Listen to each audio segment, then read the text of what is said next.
Hey everybody, it's John from Seattle Coffee Gear. I'm in the commercial kitchen today.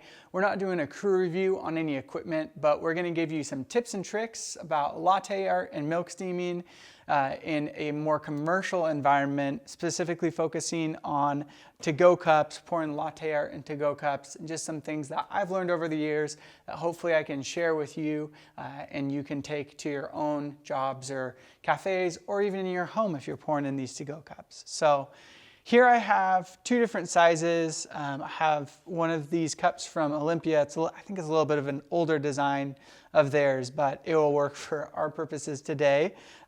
This is about a short or 8-ounce cup, and then this is about a 12-ounce cup.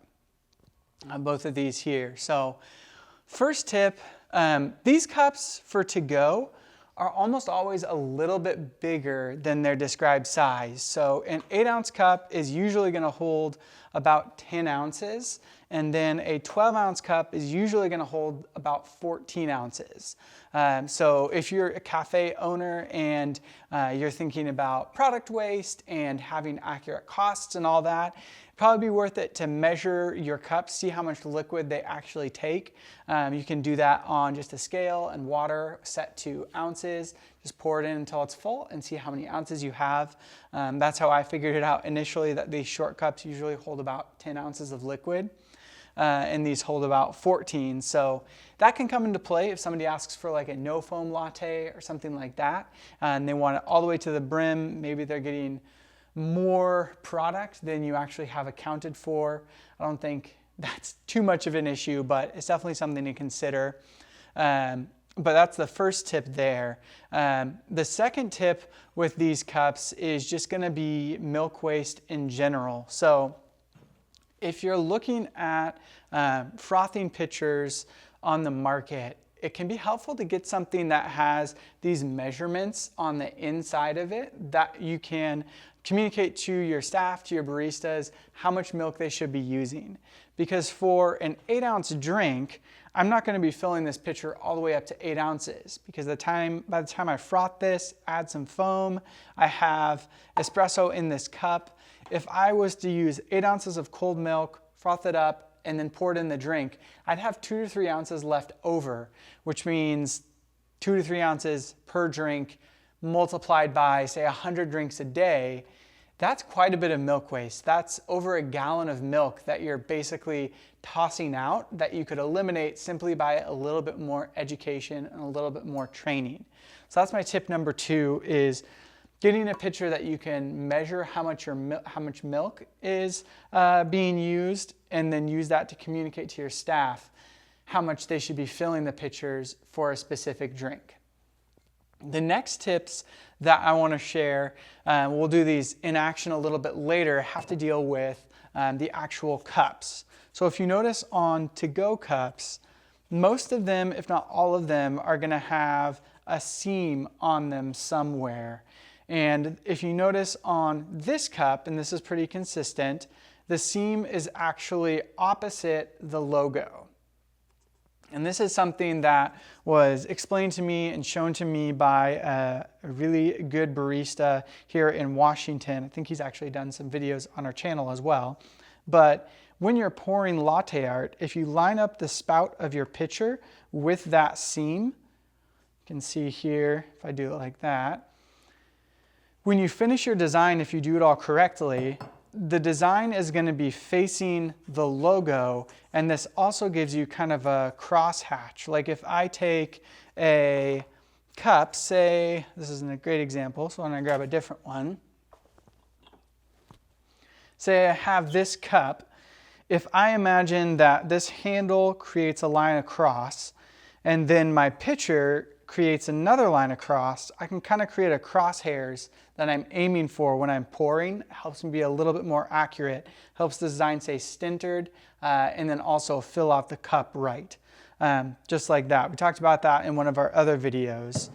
But if I do that same thing with this cup, A, it's going to give me a point to focus on so my design stays centered, but then B, it's going to center it up nicely with the cup itself. And then the third tip I want to mention is, that might be the fourth tip, I can't remember, is that You definitely want to keep your hands away from the rim of the cup because you're going to be serving it to a customer. You don't know if that customer is going to take a drink from the cup without the lid on it, if they're going to put a lid on it right away. If you're in a specialty shop, you're likely handing it out so people can see your handiwork of latte art on the top of it. So just try and keep your hands away from the rim of the cup. That's one of my pet peeves when I go into a cafe and somebody's, moving cups around like this. I don't know how recently they wash their hands, if they have grounds on their hands. There's just a lot. So best practice, in my opinion, is to try and keep your hands off the rim of the cup. Might just be a pet peeve of mine. Might not bother you, but it does me. So that's tip 3 or 4, wherever we're at there. We're just going to call it 4. And then the rest of these are going to be a little bit more practical. So we will jump into making some actual drinks and go from there. Alrighty, so I filled up my pitcher with milk. You can kind of see from the outside here how full it is just based on the condensation. I'll show you just exactly how full that is so you can see that there. And then I will go ahead and froth with this and show you again about how much foam I added to it. Also, you're steaming with water vapor, so you're going to add a tiny bit of water no matter how much or how dry your steam is. There's always going to be a little bit of water that's added as well. And then while I'm doing that, I'll also pull a shot, and I'm going to pull that shot directly into my to-go cup here. See how much splatter I get.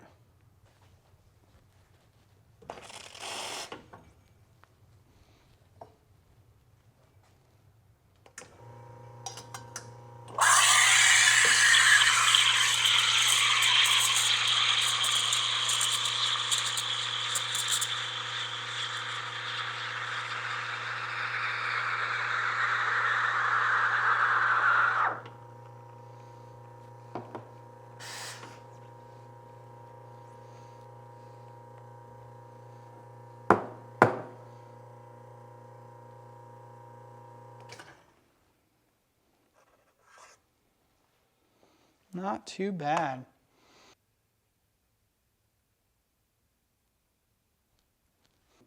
Okay, so I frothed my milk, and if you can see, I have just about 8 to 9 ounces of milk in here. So it went from 6 ounces of cold milk to 9 ounces of warm and frothed milk.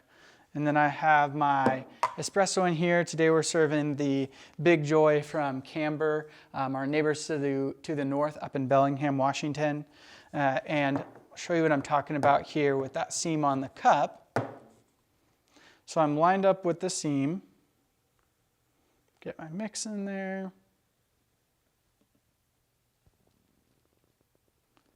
And all the way to the top. So I have a nice little heart there. My milk consistency is a little bit off today. I've been drinking more espresso, not as much milk. And then if you also look, it's nicely lined up with the logo. So that was because I then centered on the back of that there. And then let's see how much milk waste I have in this shot glass. So with all that measuring and that planning, let's look on the back. So I have about 10 or so milliliters of milk waste for that drink. I could definitely fit the rest of that in there. I don't want to disrupt my latte art, so I'm going to leave that. But this would be ideal in a cafe setting if you could be at that level of milk waste for each drink you're at. Your drink is finished. You don't have anything really left over in your pitcher. There's only a little bit of milk waste, and the drink is full. And also the amount of foam I added to that was about right for a latte. Let's see if I can show that here. So if I take some of that and pull it away, you can see that there's maybe let's pull from over here, maybe like a 1/2 inch or so of foam on that. That's about what I would expect for a latte, not too much more. More than that, and you're definitely into cappuccino territory. And then less than that, and it's not really a latte, it's just kind of steamed milk, hot milk with espresso in it. So I took 6 ounces of cold milk, frothed it up to about 140, 150, added just a little bit of foam. It made it up to 8 to 9 ounces of hot milk. And then with the espresso, which is about 1.5 ounces, including the crema, that was my finished drink there. So not a ton of waste. I'm gonna try this as well.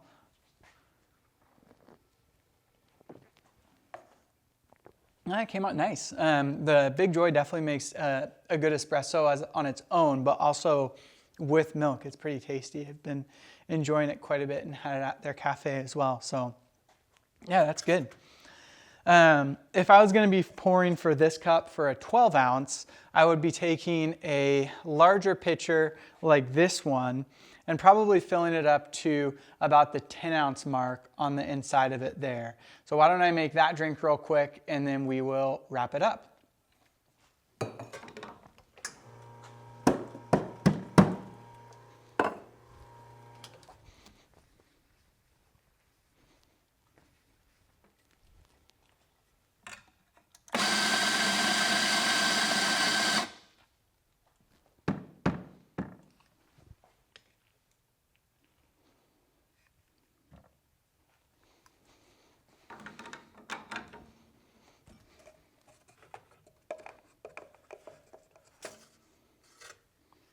Okay, so I have another shot prepped here, my 12 ounce cup. 12 ounce cups can fit under here on the bottomless, on the R9, not quite on these spouted portafilters unless you get creative with how you're swinging it in here. And it is volumetric, so they'll still be measured. I'll just leave that there. I'll froth some milk and we'll see how much milk waste I have. So I set that down, move that over.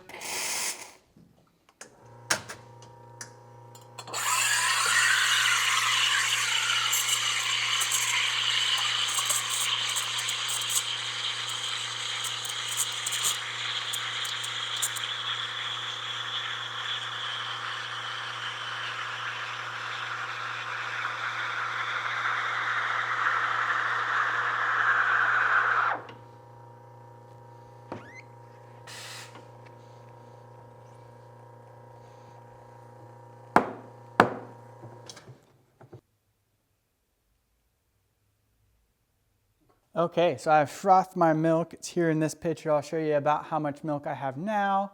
And I'd say it's hard to see because I've covered up most of the measurements, but that's now up to about 12 ounces, maybe a little bit more than that. But let's pull it out here.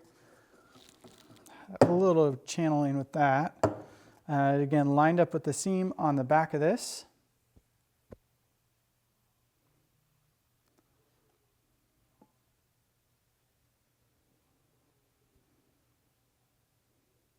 And got another heart there. There's that. If there was a logo on that, you could see it a little bit easier. And let's see my milk waste. There's about 10 milliliters in there currently. So I definitely had more in that one. And that was probably another 15 to 20 milliliters of milk waste. So still not bad, less than an ounce on that one there because I measured it prior to and then poured it in there. And let's see about how much foam I have on this one now that it's kind of separated out. So that is pretty much ideal for what I want to be at because when you think about it, that's about 12 ounces of liquid, maybe a little under, but then the foam gets it up there if you're thinking this cup is a 14 ounce cup. So if you were watching during those frothing portions, I was aerating or adding air to the pitcher for about 2 or 3 seconds for each one. That gave me enough foam for a latte. If I was doing a cappuccino, I would just add a little bit more time.